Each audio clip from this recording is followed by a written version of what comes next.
आज मैं आप सभी को एक कहानी सुनाने वाली हूँ जिसका नाम है इंतजार की कहानी।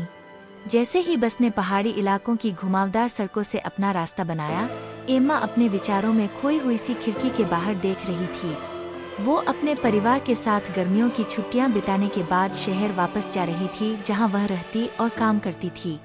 तभी उसकी नजर उस पर पड़ी। एक युवक उससे कुछ ही दूरी पर बैठा हुआ था, मासूम चेहरा पर थोड़ा सा घबराया हुआ सा, जो उसे अपनी ओर खींचता जा रहा था।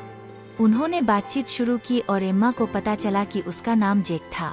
जेक एक नया काम शुरू करने के लिए शहर जा रहा था और बदलाव से घबरा रहा था।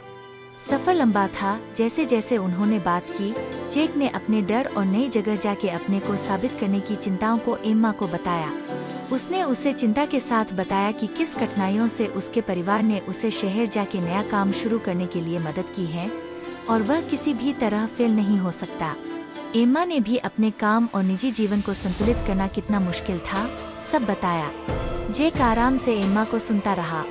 एम्मा ने भी महसूस किया कि उसे आखिरकार कोई मिल गया हो जो उसे गहरे स्तर पर समझता हो।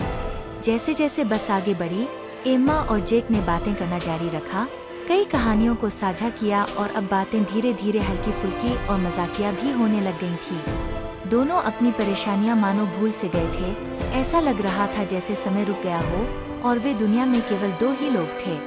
जैसे ही वे शहर के पास पहुँचे, एम्मा को एक उदासी सी महसूस हुई। वह नहीं चाहती थी कि आज की यह यात्रा खत्म हो, नहीं, वह जेक को हमेशा के लिए अलविदा कहना चाहती थी।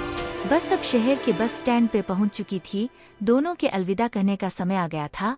तभी जेक ने उसका हाथ पकड़ा और कहा, ओ मुझे पता है कि हम अभी मिले हैं, लेकिन मुझे ऐसा लगता है कि मैं तुम्हें हमेशा से जानता हूँ।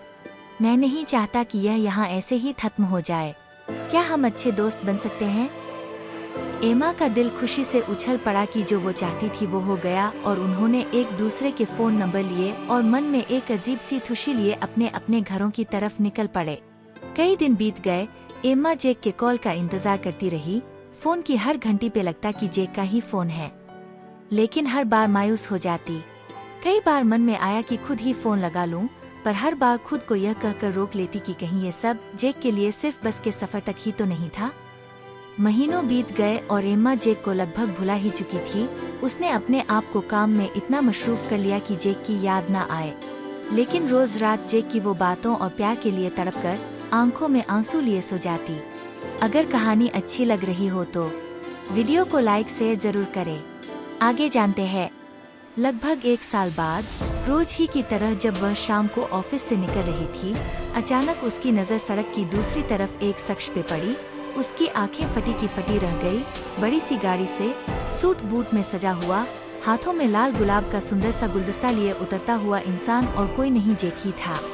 सड़क पार करके वो भागी भागी गई और जेक ने हाथ फैलाकर उसे गले से लगा लिया। एम्मा जेक के गले लग बहुत रोई, लेकिन उसकी सारी शिकायतें उसके आंसुओं के साथ बह गईं। जेक ने कहा, एम्मा, मैं जानता हूँ कि मैंने आने में देर कर दी, पर मैं ये भी जानता था कि मेरा प्यार सच्चा है और मेरा इंतजार कर रहा है। वो मैं नहीं चाहता था कि हमारा प्यार सिर्फ एक नगमा बन के रह जाए। मैंने इस एक साल कड़ी मेहनत की और वो सब कुछ हासिल किया जो मेरी होने वाली जीवनसाथी को मिलना चाहिए। इतना सुनकर एम्मा फिर से रोने लगी, लेकिन इस बार उसके आंसू धूसी के थे। अगले कुछ हफ्तों में एम्मा और जेक रोज डेट पे गए, शहर में घूमे और अपनी आशाओं और सपनों के बारे में बात की। वे और गहरे प्यार में डूब गए और जल्द ही शादी के बंधन बंध गए। इंतजार कहानी से क्या सीख मिली हमें? समय और दूरी सच्चे प्रेम को धूमिल नहीं कर सकते। कभी कभी प्यार सबसे अप्रत्याशित स्थानों में मिलता है, और यह कि कभी कभी हमारे जीवन को हमेशा के लिए बदलने के लिए केवल एक क्षण ही काफी होता है। प्यार सिर्फ एक दूसरे के साथ रहना नहीं, बल्कि एक दूसरे को पाने के लिए संघर्ष और बलिदान भी है। अगर कहानी अच्छी लगी हो तो प्लीज मेरी इस चैनल को सब्सक्राइब जरूर करें, कमेंट में जरूर बताएं।